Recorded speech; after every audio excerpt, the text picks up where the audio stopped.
Well, howdy, everybody. We're back in with yet another interview with an aspiring politician, which is Kevin Loughrey. Now, very shortly, the elections are going to be happening because that's this coming Saturday. Boy, that came up so quick. Now, I'm thinking, we didn't get a chance to talk to half of the independents and the people trying to make changes in this country. But as it was, Kevin Loughrey came across my feed, and I had a bit of a look at where he is and what he's doing. And he's just off of the coast, the border for Queensland and New South Wales. So he's running in the area of Richmond. I thought, well, if he's happy enough to chat with me, I would bring him on board. And he has a lot to say. And on his website, which I'll show you a little bit later, he's got quite a lot of information that's very, very worthwhile having a read. So with that, please welcome Kevin. How are you?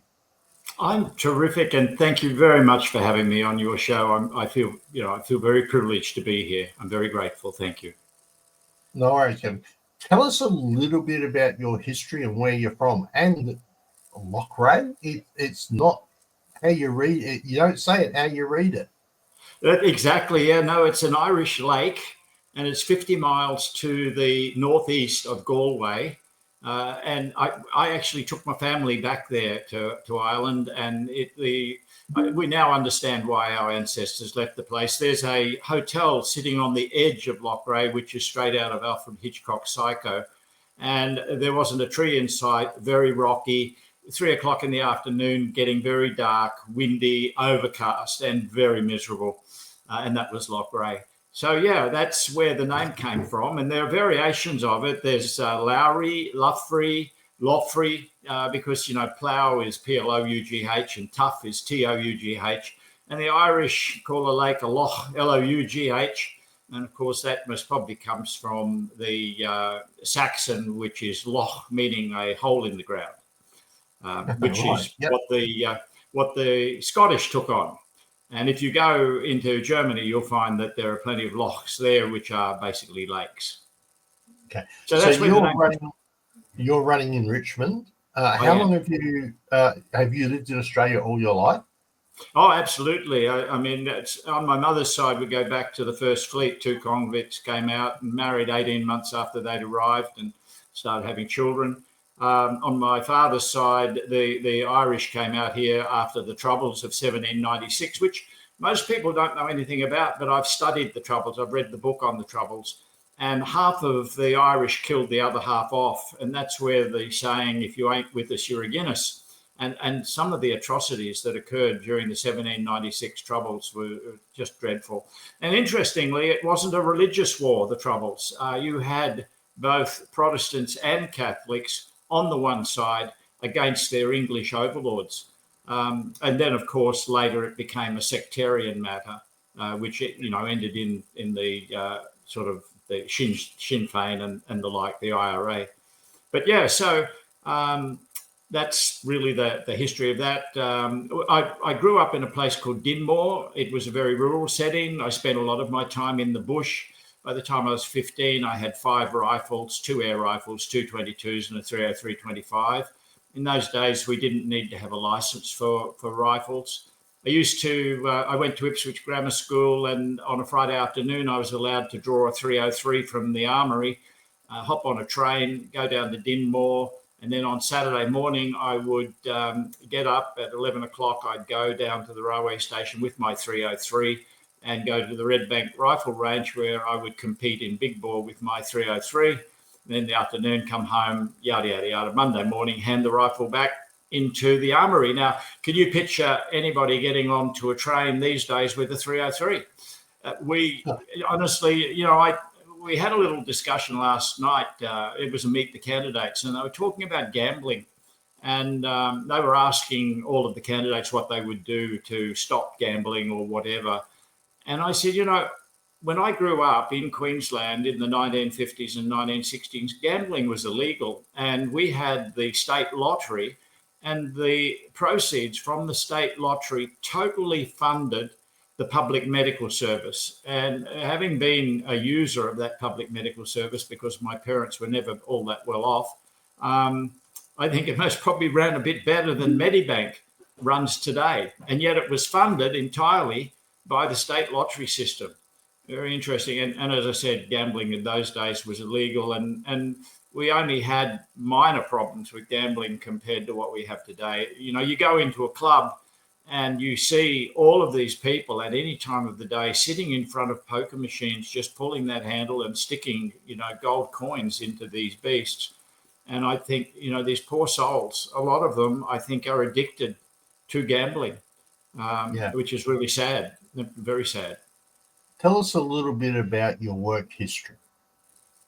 Well, I graduated. Well, my mum died when I was young, and the only place I could get a tertiary education was to go to Duntroon. I actually applied to the RAF, by the way, to go to Point Cook, and I was selected for pilot training, but I couldn't undertake that until I was 18 years of age. And given I was 17 with no visible means of support, that just wasn't viable. The RAF wouldn't take me for Point Cook because they believed I came from an unstable family background and therefore I was a poor academic risk, even though I'd done reasonably well in my matriculation. Interestingly, when I went to the Duntroon selection board afterwards, I spoke to this guy who was the psych officer, Ed Lewis, and I said, "Am I really in?" And he said, "Yeah, you've been selected." I said, they won't take it back. And he said, "No, of course not." He said, "Look," I said, I went to the RAF to go to Point Cook because I really wanted to fly, all that glamour and everything. And they wouldn't have me because I came from an unstable family background. And Ed said, "The reason we selected you was that you did come from an unstable family background because you've got nowhere to run to. And I can tell you now, you're about to go into hell on earth." And Ed wasn't wrong. RMC, the Royal Military College, had bastardization, and it was hell on earth. And a lot of guys found it very, very difficult. And as Ed said, I had nowhere to go to. I just had to grin and bear it and get on with it. So I went through the Royal Military College. I gained a mechanical engineering degree with honours, which plays into something. I actually majored in thermodynamics, and I can tell you now that from a thermodynamics point of view, there's no way that carbon dioxide can appreciably warm the Earth's atmosphere. And in this, by the way, I'm joined in opinion with a newfound friend, an absolutely lovely man, Professor Dr. Will Happer. I've actually had him on a podcast, which a friend of mine runs. Stephen Tripp runs a podcast called Commanding the Narrative. And I invited Will if he would come on, and he did. And it was just fabulous having him on. But through Will, I also have contact, if I need to exercise it, with Professor Dr. Richard Lindzen and Professor Dr. John Clauser, who was awarded a Nobel Prize for his work looking into how clouds affect climate, how clouds are actually a thermostat of the on the Earth's surface. So, and all three of these distinguished gentlemen, who are the world's most eminent atmospheric physicists, agree that carbon dioxide can't possibly warm the Earth's atmosphere in an appreciable sense. It no doubt adds a little bit of warmth, but you most probably can't measure it compared to all of the other things that are happening. In the case of John Clauser, he rightly pointed out that the changes in state of water from, you know, evaporating into a vapor, then condensing into clouds and then precipitating as rain, that well and truly overshadows any effect, any diminutive effect that carbon dioxide could possibly have. And then we have, and this is really in my area, we have conduction, e.g. the sun's rays land on the Earth and heat up the Earth's surface. And then you have convection, which is the air gets hot, so it loses its density or becomes less dense, and more dense air comes in underneath it. So the less dense air rises, and because the Earth is spinning, you've got a Coriolis effect, and that then gives us our wind. So if you think of the amount of energy, and we call it enthalpy in the thermodynamic sense, because it's actually the algebraic sum of the thermal component, the kinetic component, and the potential energy component of the air. That makes the total enthalpy in your atmosphere. But the amount of energy that is moved by the wind is just staggering. And the amount of water that is actually held up there in the air, when the water drops, we're talking like petatons of water dropping out of the air. So there is no way that carbon dioxide is warming the Earth's atmosphere. So anyway, while I was at the Royal Military College, I'm an inventive chappie. I'll stop you there. Okay. Because that just gives me half a chance to drop this in. Of course. Which is actually your website. Terrific. And Thank for you. those, because you spend a bit of time on there, one of the things you have up on your website is climate change. Yes. Which is this one here. And you have a significant amount of data that talks about that as well. And as we can see, is going through this. So you're not a believer in climate change from what I can gather. Have you heard that recently the UK are looking to run sun dimming experiments? It's truly scary because, believe me, we are moving into a solar minimum. I was so lucky to get Professor Dr. Valentina Zarkova, of whom I can't speak highly enough. She's an absolutely lovely lady. We had a lot of technical problems while we were trying to Zoom with her. And she sat there and she was so tolerant. She's a very humble person, extremely knowledgeable. She's been studying with her team the sun for many years, and we are going into a grand solar minimum, which I could explain to you if you want me to. But the bottom line is that would be appreciated. It's going to get very cold. Sorry, mate, go. Yeah, that would be appreciated. What is a grand solar minimum, please? Well, you see, every approximately 11 years, and this is linked with the orbit of Jupiter, and it's called the Schwab cycle. And it's not Klaus Schwab, by the way. When Jupiter orbits around the sun, it affects the output of the sun. Why that happens, I've got not a clue. They think it's gravitational force. But the sun's radiation goes up and down over an 11-year period. Now, over 300 years, this cycle becomes smaller and smaller and smaller. But in line with this also, there happen to be swirling masses of plasma inside the sun, which create its magnetic field. And they believe that there are two of what they call generators, and they cancel each other out every 347 approximately years. And when they cancel themselves out, the magnetic field of the sun collapses for a significant period of time. When the magnetic field collapses, cosmic rays can enter the solar system in more plentiful amounts. The magnetic field of the sun repels the cosmic rays, and so not many cosmic rays make their way into our solar system. Those cosmic rays, when they strike the Earth's magnetic field, we get the northern and southern lights. That's what they're all about. And recently, some people will tell you that they've seen lights as far, like we're seeing them in McLean, which is just south of where we are.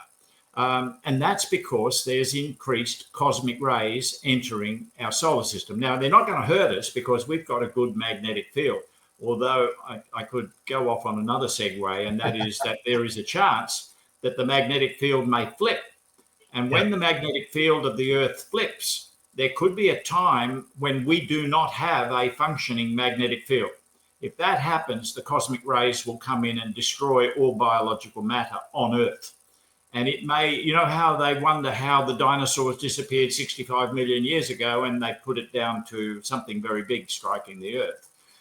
There's that the Earth's magnetic field has flipped on a number of occasions.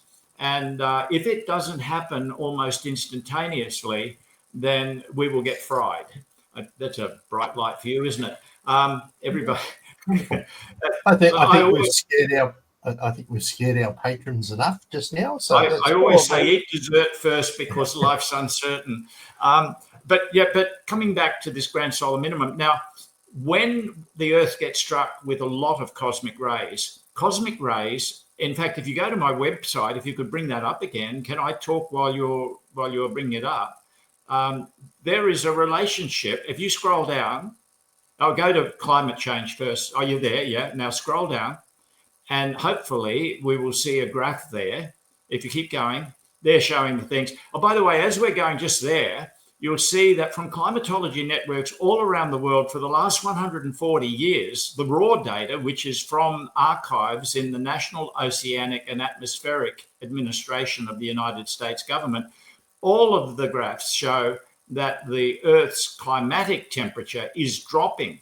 That's from all credible climatology networks around the world. Global warming is an absolute fraud, and so saith Professor Dr. Will Habit when we interviewed him. And that's showing you, the fact that the water level, the water in the sea level is actually decelerating. It's almost stagnant now. It's not going up. But if you keep on going down,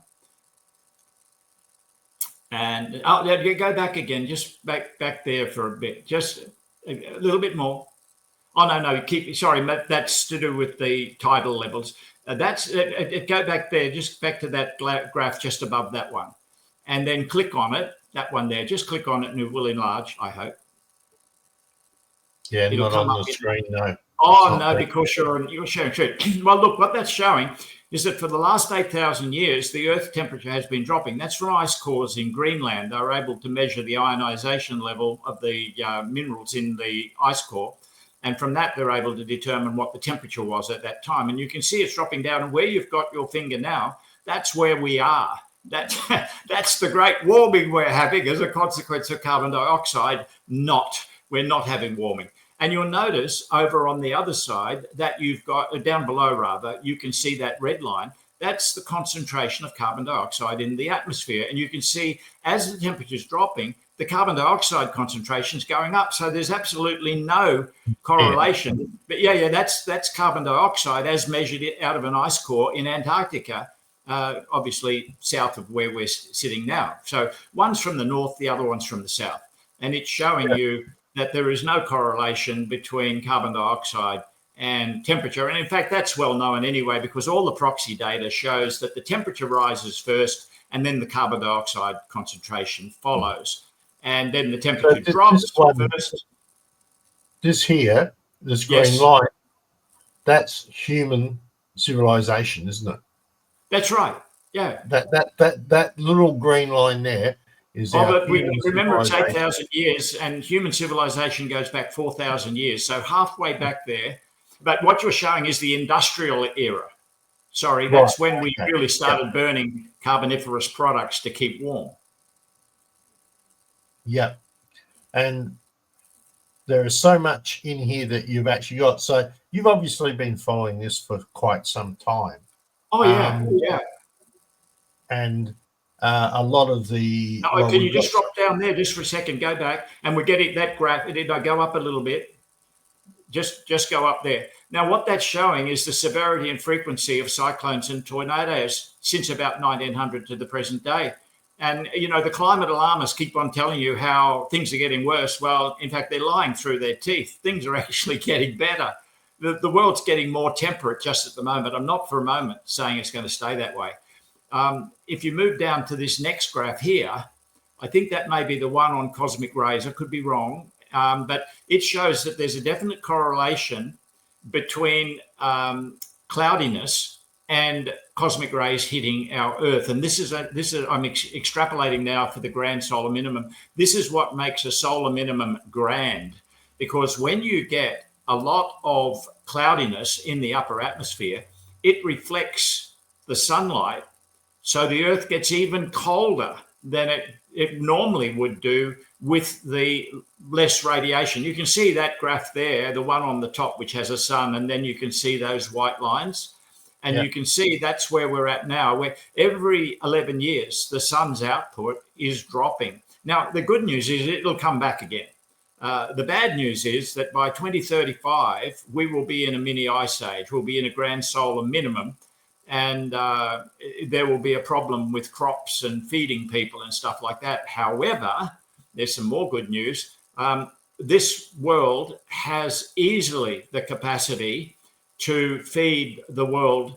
I think that might be, yes, it is. That's the cosmic rays versus cloudiness. Because we're now a global community, when things get cold in the northern and southern hemispheres, far northern and far southern hemispheres, we still will have the ability to grow food, enough food to easily feed this planet. and using fertilizers and modern technology. And there's been an awful lot of work done in the organic area as well, I have to add, where people are doing fantastic things with natural products, like using manure, putting carbon into the soil by way of putting vegetable matter back into the soil, plowing it back in. All of those sorts of things are extremely productive and constructive. You've managed to get it to pop up. Yeah. Yes, yeah. So on the I've done left, you can see low cloud amount percent, and on the right, you can see how many the cosmic rays. Isn't it a close correlation? extremely close. Now, theoretically, I should be able to. That's the other Oh, one. there you go. Yes, yes. And those bars, you can see, I think they say something like, the Middle Ages warm period and the Roman warm period and so forth and so on. You can see there's these warm periods, but each warm period is not getting quite as warm as the last one. Yeah. And that's where this whole thing is such an enormous fraud. They're trying to tell us that if the temperature goes up by 1.5 degrees or something, we're all going to perish. Yet the temperature went up by something like 2.9 degrees, as shown on that graph, and civilizations thrived. So it's all rubbish. And, I went to this Meet the Candidates last night, and the audience was full of greenies. And honestly, it was like I was in a cult and I'd accidentally slain the ritual goat or something, the way they were behaving. And even the master of ceremonies, she continually contradicted me with so-called fact checks. There you go. That's what's happening to the sun cycle. You might be able to read it better, but over on the left-hand side, what's the date there? On the x-axis, what's the date? Right. So that's 1980. Yeah, there you go. Yeah. 1990, 2000, 2010, 2020, 2030. Yeah, so you can see it's going to get quite cool, because there'll be a lot of cloudiness too, according to Professor Zarkova, because they're measuring the magnetism of the sun, and the sun's magnetism is dropping. They've actually come up with a model that quite accurately describes the behavior of the sun's magnetic fields. Excellent. So that raises the next question about green energy and windmills and solar farms and all that sort of stuff. What are your thoughts on that? Look, it's madness. Let me explain it in very, very simple terms. If you want the cheapest electricity humanly possible, you get a generator, and I won't call it whatever type it is, but you get a generator and you drive it 100% of the time to 100% of its capacity. And now you see your generator will produce kilowatt hours or megawatt hours. I like to deal in kilowatt hours because people pay their electricity bill in kilowatt hours. So they're able to, relate to that. But the harder you drive that baseload facility, given that you've possibly spent $2 billion building it, then the cheaper is each of those kilowatt hours that come out of it. It's like a factory producing widgets. The more widgets that factory can produce, the cheaper are the widgets, right? So if you've got intermittent generators in the form of sun, solar and wind, and they're injecting power into your grid, your baseload facility has to back off. You just cannot keep on driving it at 100% of its capacity. All of a sudden, you're not producing as many widgets as you used to produce. Now, you might say, well, okay, we'll get rid of the baseload generators and we'll just use the wind and solar. The only problem we have there, and I'm deep into this, they have never modeled this. Can you believe it? They have never done a model where they run a Monte Carlo simulation to see how long the wind won't blow and the sun won't shine. And therefore, you have to meet the demand, whether you like it or not. People are going to want their electricity. Then you've got to have storage. And I worked out that we needed something like 4 Warragamba dams perched at 800 meters above sea level to get sufficient storage to provide for an 8 gigawatt solar farm. So in other words, it's just thoroughly impractical. And when I did the maths, I came to a figure of 20 cents per kilowatt hour for a wind solar generator with sufficient storage to guarantee 0.9949's confidence level of supply meeting demand. So you will pay 20 cents wholesale. If you use a brown coal generator, the cost of the electricity is somewhere between 2.5 and 2.9 cents per kilowatt hour.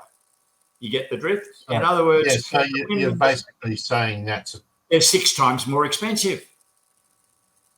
Say it's 3 cents. Yeah, so 6 times. Yeah, more than 6 times.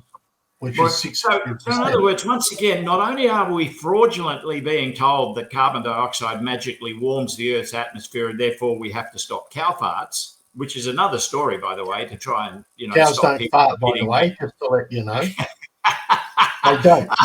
They belch and they do not fart. I won't go there.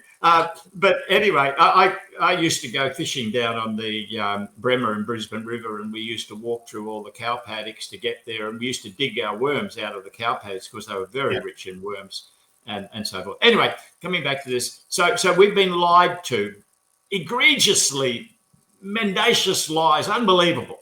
And that carbon dioxide somehow warms the Earth's atmosphere and we've got to stop our human emissions. But then on top of it, an organisation like the CSIRO put out a paper called GenCost that said that solar and wind will be cheaper than coal-fired power stations. Now, I've read that document and it's a joke. I can't believe that an organisation like the CSIRO could possibly put out such garbage. As I said, there's no sign of modelling there. There's no sign of real costing. There's no sign of proper output. And they don't ever come up and say, if we put in this system, it will produce electricity at this number of cents per kilowatt hour. It's nowhere in the thing. They talk about LCOE, life costing something, or, basically the life cost of your electricity.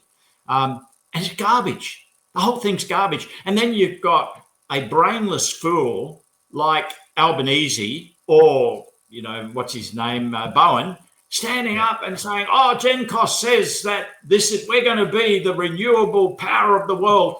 It's all BS. It's just such total garbage. You can have the cheapest power in the world if you have coal-fired power stations parked on a coal field which the public own. So in other words, the public only pay for the cost of the extraction of that coal out of the earth and into the power station. They don't have to pay for the coal itself, right? Because we own it. It's ours. And it's in the interest of our society that we produce the most abundant, most reliable power and the cheapest power humanly possible if we want to have the best lifestyle and prosperity in this country. And you will not have it with renewables. Any country that has embraced renewables, they've just seen their power systems go through the roof and they've seen all their industry depart and go to China. And that is exactly what the plan is. The people, the organisation that most benefits from this humongous fraud is the Communist Party of China, along with BlackRock, Vanguard, and One State, or whatever they call themselves, and Berkshire Hathaway. So they're all making lots, and we're being impoverished. So a lot of people would call you a conspiracy theorist on what I'm not. Listen, I served 32 years in the military. And at one stage, I was in operations branch and I was responsible for a particular area of combat development. In that situation, I received highly sensitive documents from the Office of National Assessments, which was established by Kim Beazley. It was a new idea. By the way, I was responsible for organising or causing all of the helicopters to move from the RAF into the Army. I wrote what was called the Aerial Fire Support ASO, Army Staff Objective. So can I ask a quick question? Yeah, of course you can. What rank did you get to?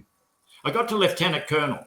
And then I left because the Army was absolutely so boring and I was headed towards being a public servant, effectively. I was that public servant who wore uniform. Also, I ran into a Labor guy, I'm trying to think of his name, something like Bilby, and he was the minister assisting the Minister for Defence, and he and I had an argument in the officers' mess of Russell officers, and he just totally put me off the future of the Army. it wasn't going to be the army that I had joined. I could see that a whole lot of bad stuff was going to happen. So I decided instead to leave the army in 1990. And I did so, by the way, it was really, really hard to leave because I loved the people in there and I loved the life, but I wanted some excitement. And I also wanted to see whether I could succeed on my own merits. I've always liked playing tennis or squash, particularly singles, because when you lose, it's entirely your fault. And when you win, it's due to your effort. When you're on a team, and I was the captain of the second soccer at RMC, and I was a pretty hopeless soccer player too, I might add. But nevertheless, when you're on a team and you win, then it's the team that won, not you. And I wanted to find out whether I had it in me. Plus, there was the adventure, and I could see my life was going by. So I left the army in 1990. Actually, March 1991 was when we separated. And you wouldn't believe it, as soon as I left, Timor kicked off, didn't it? And then we had the Kuwait, and then we had the Iraq war. And they were all of these wars, and they didn't invite me to them. And so I was very disappointed about that. By the way, we were all geared to go to Vietnam, and basically on the day we graduated, it all stopped. You can't imagine the disappointment of my class because we were absolutely indoctrinated and we wanted to get up into Vietnam.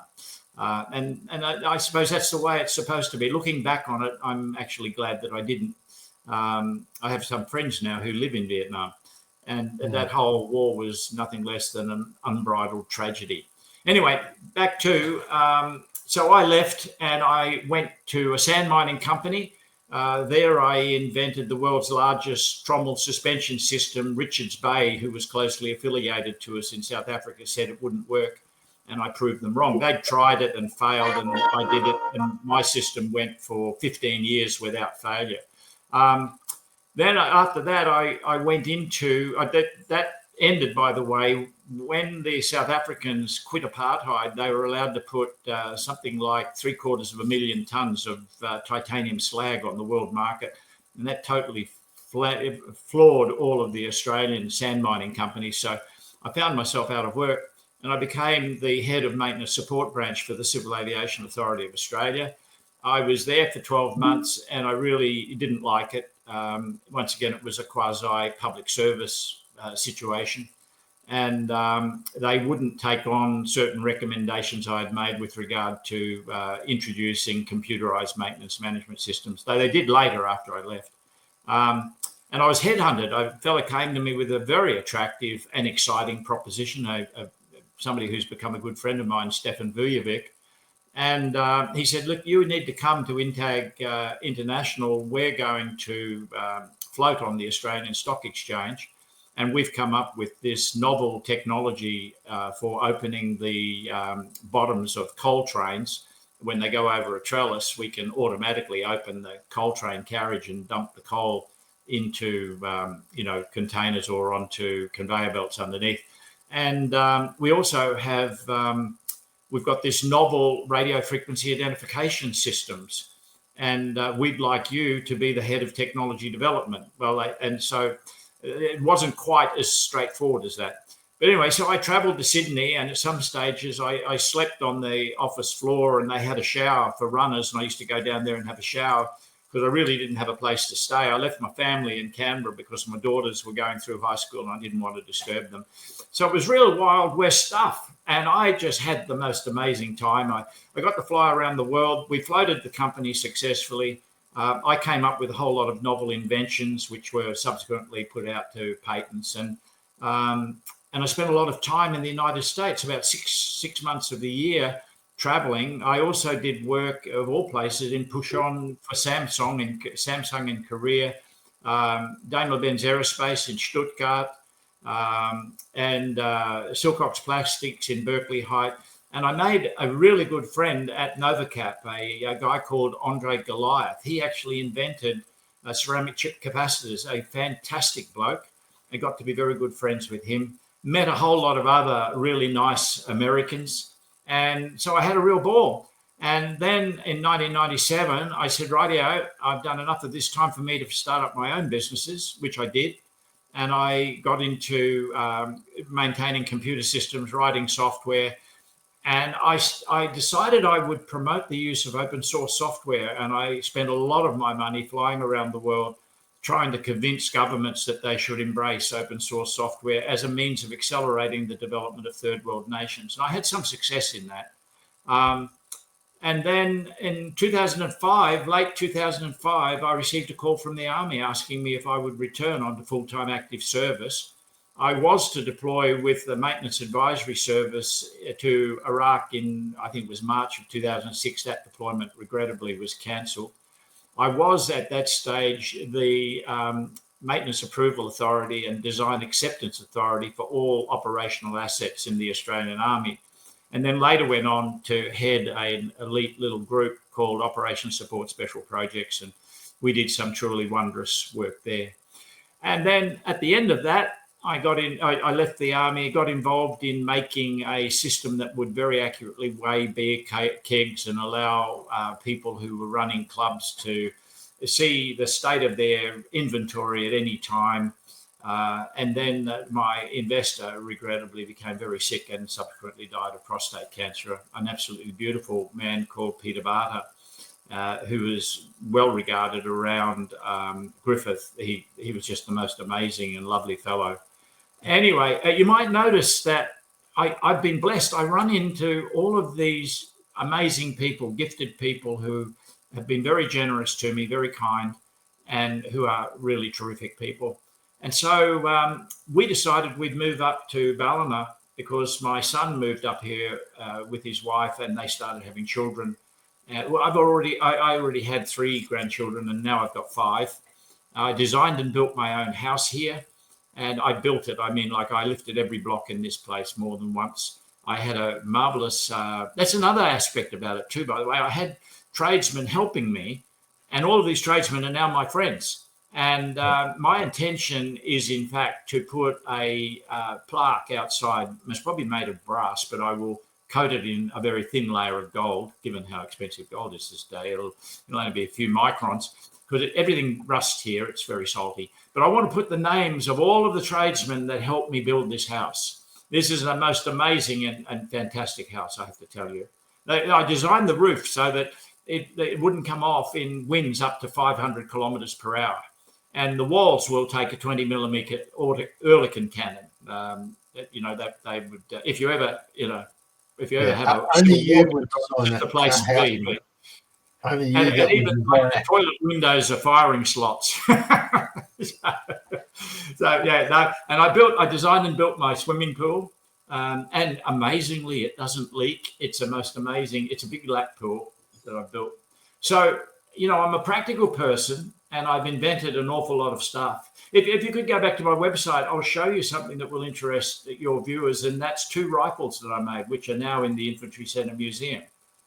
If you go back to my website. Yeah, I've just got to get there first. This is pure entertainment for your viewers. Whereabouts do you want me to go? Well, if you're at home, go to Past Projects, which is just down there. You'll find down one of those buttons is Past Projects. There you go. Past Projects. Yeah, that one. Yeah. Now, this is a list of all of the things which I've done in the deep past. If you click on it, there you go. Now, about the 3rd one down is a rifle. The 3rd one down from the top. Hang you can see I think I hit the page. 3rd one down. From the top. What's up the top there?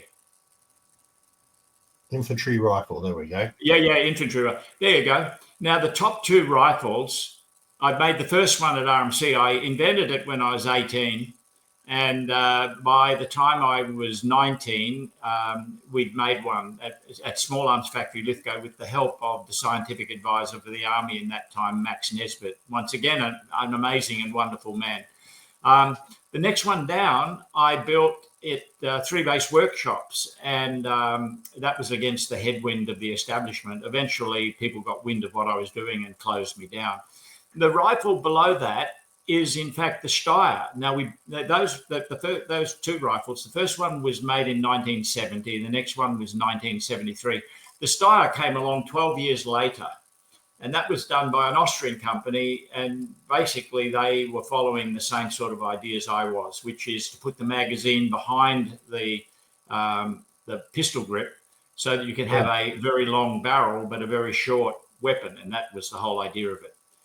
My rifle, I believe, in fact, I know, I've fired thousands of rounds out of all of those rifles. And my rifle is significantly superior to the Steyr. Next one down there is the Dragunov. That's the bottom one. And you can see it's got it's a sniper rifle, and it's got a silencer on the front of it. That's the same silencer that I developed in 1972. And I had to share my research work with Rockford Arsenal in the United States because they had given me 1000 ASA Polaroid film, which allowed me to do all of my stuff with the cathode ray oscilloscope. That's me as a young lieutenant. In fact, if you go back up again, I told you I grew up in the bush. I'd go down a little bit further. That's me as a 15-year-old. I don't know if you click on it, whether it'll come up. But I'm there with my Jacado 25.177 air rifle. The kayak you see is actually made from saplings, which I tied together with string. And the canvas was given to me by the station master at Dinmore. It was all torn. It used to have on top of a coal thing. If you go up a bit. Hang on, Kevin. No. We're like 41 minutes into this, and we should probably talk about a bit of politics. I would actually love for you to come back on FBN and just do general shows on other things like this, or some history or climate. I'm at your service. So you do what basically, I'm just trying to be as entertaining as I possibly can. It certainly is that way indeed. Let me just unshare that for half a minute. Sure. So remove that. All right. So this, I believe, is your area. This is where you're at. That's right. And you actually live in this area here? I do.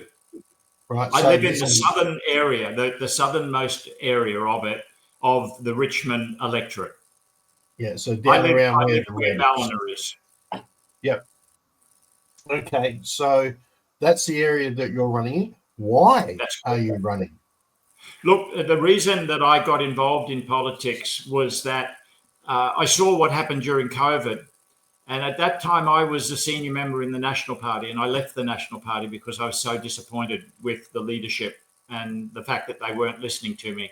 I'd spent 4 years with the British Army, and I'd been trained in biological warfare at one stage, as well as chemical and nuclear, by the way. But biological particularly resonated with me because I always wanted to be a doctor from the time I was 5. Now, that, of course, ended when my mum died. And so I was really very interested in biological warfare. And the very first thing that you have to do if you ever have a plague visited upon you is to work out how deadly it is. Because then that will inform you as to what sort of action you should take, whether you just let it go through and let everybody get immune and treat those people who are seriously affected and, put up with the fact that a few aged people will die. But it's very, very important that you determine how deadly the pathogen is. And they didn't. And the moment they did that, I went, hold on, this is a stitch up. Something's not right here. This doesn't work. And I was vociferous amongst the National Party. I was on an electoral council, and I was getting nowhere. And one of the chaps suggested to me that I was being disloyal to the senior management of the National Party.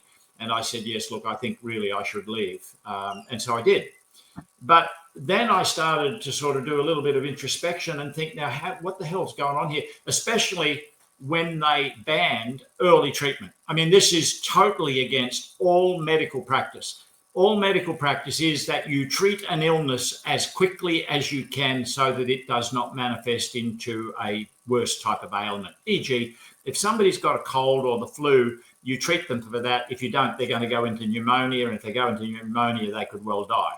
So it's just basic medicine that you treat people as quickly and as early as you can. And they didn't. Yeah. And just to add to this, the Queensland government would fine a doctor $50,000 and imprison the doctor for 6 months if they used hydroxychloroquine. And yet Professor Dr. Robert Clancy was saying, just because YouTube is still doing its censorship, because one of our Oh. sister channels has been censored a bit. We'll just stop here and just clarify that these are your opinions and only your opinions. Yeah, they are. Right. And you'll find the button on my website. Yes, indeed. And everything I'm saying, by the way, is backed up by fact. I'm not, I'm happy for fact checkers to try and say he's not telling the truth, because I can assure you everything that I'm telling you is backed up with fact. Yep, and I would recommend people go and have a look at what he has on the website as far as that is concerned. Now, so that explains the medical, that explains why it interested you in politics. Well, not entirely. Without going into that thing, I came to the conclusion that something is fundamentally broken with our system of elections and with our government. Our system of elections, in that we have put poor quality people into government, because I was talking to these people and getting nowhere. And I'm thinking, hold on, these people are a sandwich short of a cut lunch. There's something fundamentally wrong with them, right? And then I saw that the Prime Minister could have a sudden rush of blood to the head and suddenly change the world we lived in. By simply walking straight out of the cabinet, which is the executive side of government, into the legislature and passing laws. And that applies to the premiers as much as to our Prime Minister. And then I saw that our judiciary was captured by the legislature and the executive. The judiciary was doing the bidding of the executive and the legislature. It wasn't independent. And so I thought, what I've got to do, I've got to experience this firsthand. And so I started running for office. And I have learnt so much, which I would never appreciate if I had never done this. So actually, in actuality, I never actually ran with the idea that I would get elected. I know that sounds crazy, but I've had the most amazing people helping me. I've been so lucky, so blessed that others have been inspired by what I'm saying, and they got behind me. So whereas I thought I don't have a snowball's chance in hell of getting elected, I actually gave them a pretty good nudge in the state election, and you never know where it's going to go with this federal, although the game is rigged. So, and that's so.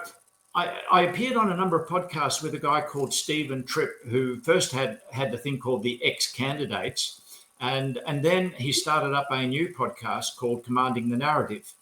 And I espoused my various theories about the reforms we should do to elections and the reforms we should do to the structure of our government. And Stephen became so convinced of my arguments that he started to form an organisation called Australians for Better Government. And I was the co-founder of that. But I want it recorded in history that it would never have happened had it not been for Stephen Tripp. He's a truly talented and very intelligent man. He has a very good presence on the stage, speaks very well, and I one day would like to see him in Parliament. That's another story. So we formed this organisation called Australians for Better Government, and after I'm finished this election, that's where I'm heading. I'm also going to do a High Court challenge against above and below the line voting, because 92% of people vote above the line. Our Constitution mandates, Section 7 of our Constitution mandates, that the electors must vote directly for candidates running for the Senate. And when you vote above the line, the political parties have actually interposed themselves between the candidate and the electors, in as much as the political parties determine the pecking order of the people on the Senate ballot, and therefore the probability that they will be elected. So what we're doing right now is contrary to our Constitution. Sorry. Yep. Oh, there's a lot contrary to our Constitution, but that's a discussion for a whole nother day that I'll have with you. Yes. Yes. You've chosen to run for the lower house? Yes. Well, actually, I wanted to run on the same ticket as Craig Kelly. And I followed him from the UAP to One Nation to the Libertarian Party. And then, boof, I failed to get onto the Libertarian Party Senate ticket. They weren't, people weren't sufficiently enthused by me. I consider Craig Kelly to be a really terrific guy. I will be voting for him, and I would like to see him as a senator. He's got a lot of guts. He stood up about climate change. He stood up about the COVID scam, and he has been grievously punished for that. And he's been a bit like a ship lost in the wilderness. But he's my hope is that he will actually get elected. And I have no grudges against the Libertarian Party, by the way. I would say that I'm definitely a hybrid of One Nation Libertarian and God knows what else. People First. I like Jared Rennick as well. I think he's a great guy. So you've got a flavour of my politics. And at the last moment, virtually, I was sort of messed around by these people. And it was only at the last moment that I decided that I would run as an independent for the seat of Richmond. And there are all sorts of issues with that, by the way. You're not allowed to campaign. You're not allowed to collect donations until your nomination has been accepted by the Australian Electoral Commission. It won't be accepted until they have called an election. They called the election 5 weeks before election day. It takes you at least 3/4 of a week to gather the 120 odd signatures that they require you to gather so that they will accept your nomination. You must put it on their form. You just can't get a blank piece of paper and have it written on that. And then they need you to provide copious amounts of evidence to prove that you are not likely to be a national of another country, hold a nationality of another country, or that someone could invite you to become a citizen of another country.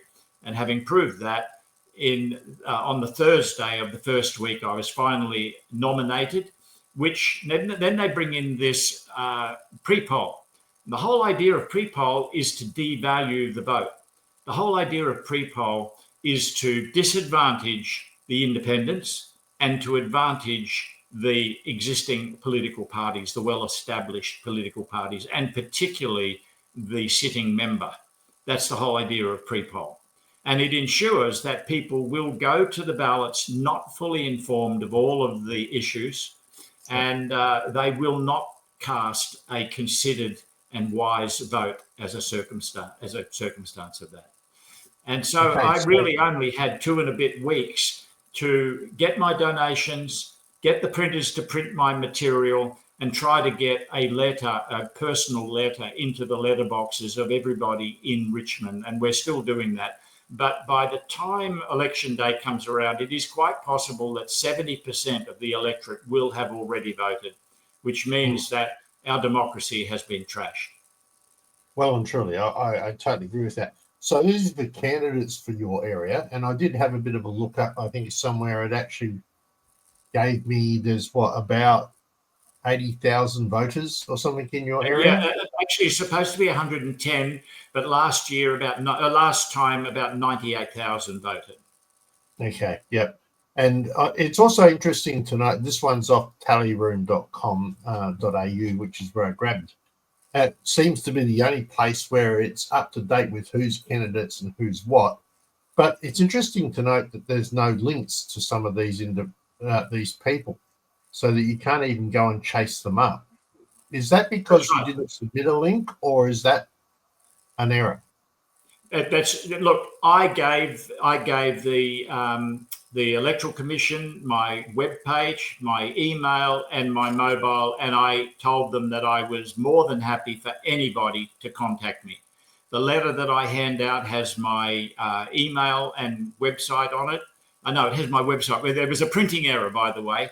I was rushing to get this letter out, and the second version had my email and my mobile number on it. It didn't get printed. They said, if you want that on, you will be delayed 3 days. So I said, oh, blow it. Which you don't need when you're in an election that's due on Saturday. No, well, as I said, I had 2 weeks and 3 days to actually look. It took me at least a third to most probably 4/5 of a week to gather together the money. I had to ring up people and say, look, could you please possibly donate to me, please?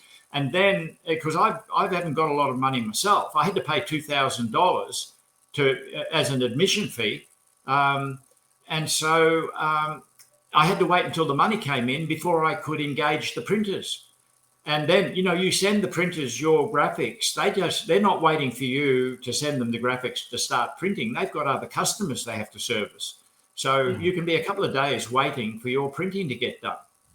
What it came down to was that I had 1 week and 3 days to get stuff into the letterboxes of everybody in Richmond. Well, it's just not possible. Even the post office can't do that for you, by the way. You actually have to book the post office well in advance because they're running around delivering all the other parties' stuff.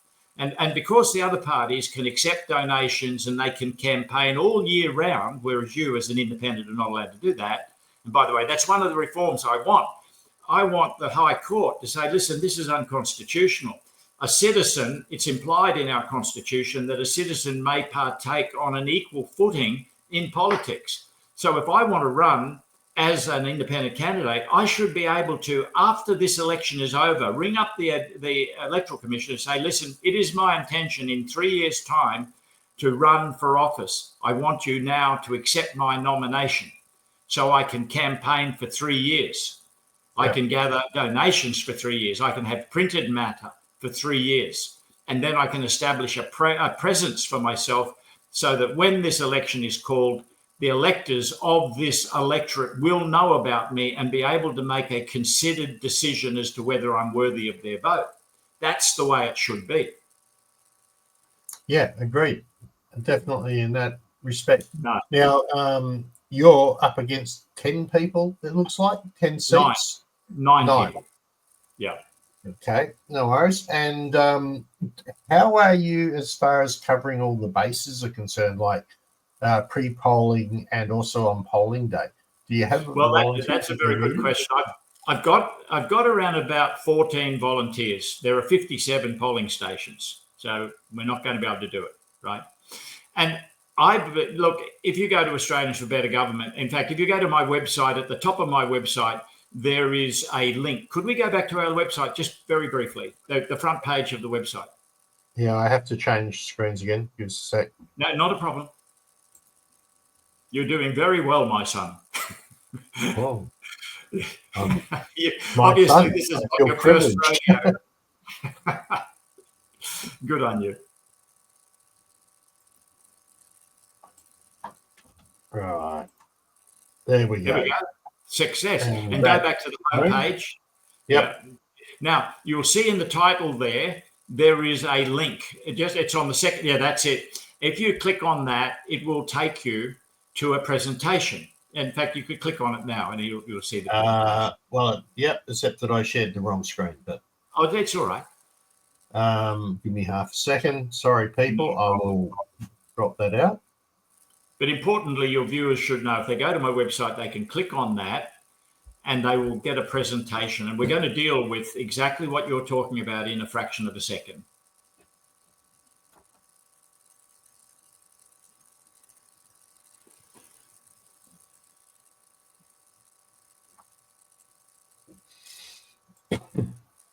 Is that what you're talking about? That is it. Now, this is a presentation. It's in a PDF. The top half of the page is the slide. If you scroll down one, just scroll down.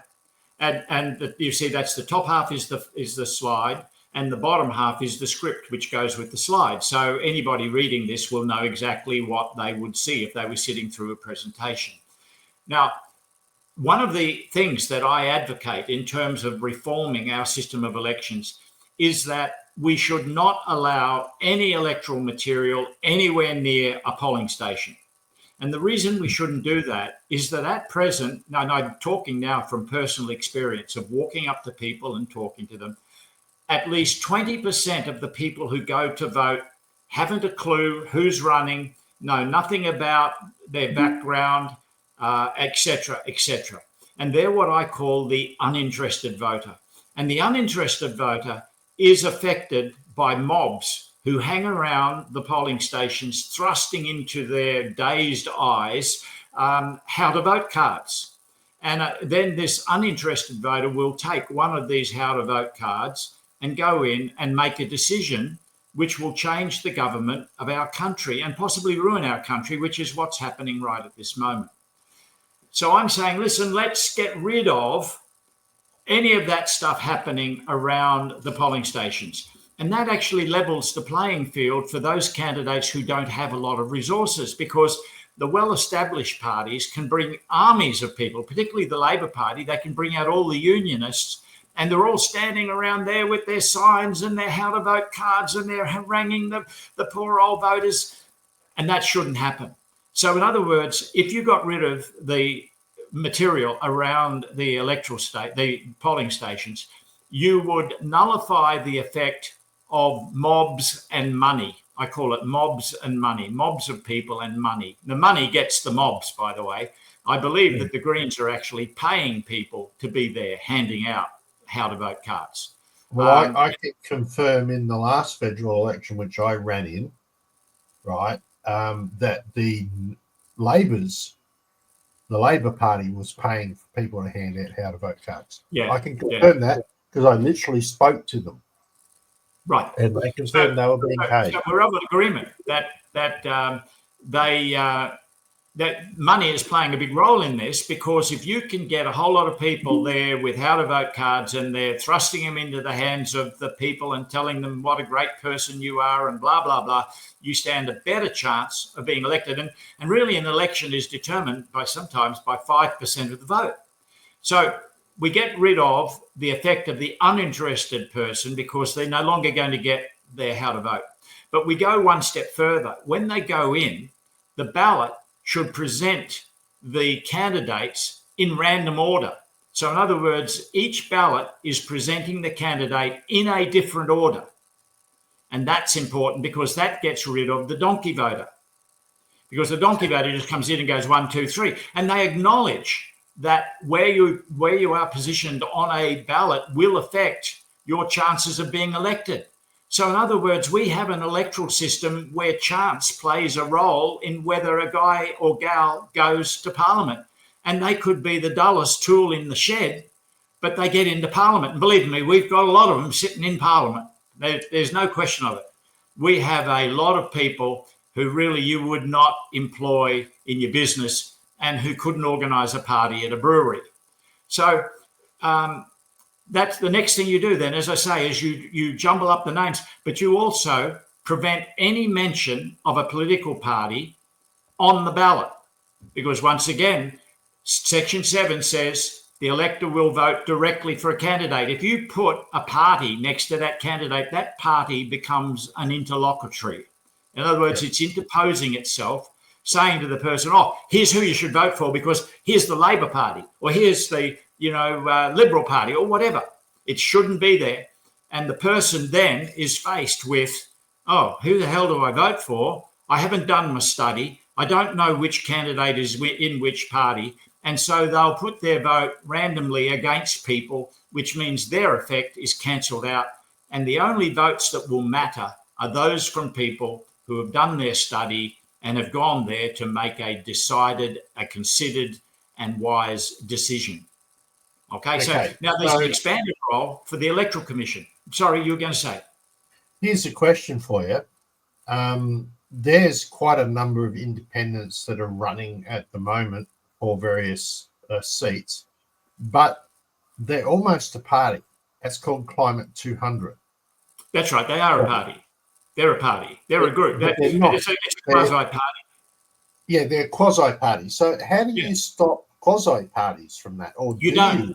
There's no need to stop them. There's absolutely no need to stop them, because if you do the reforms I'm talking about, then the elector is going to make a considered decision. And if they want to vote for a teal, that's their decision. And they should be allowed to make that decision. That's our democracy.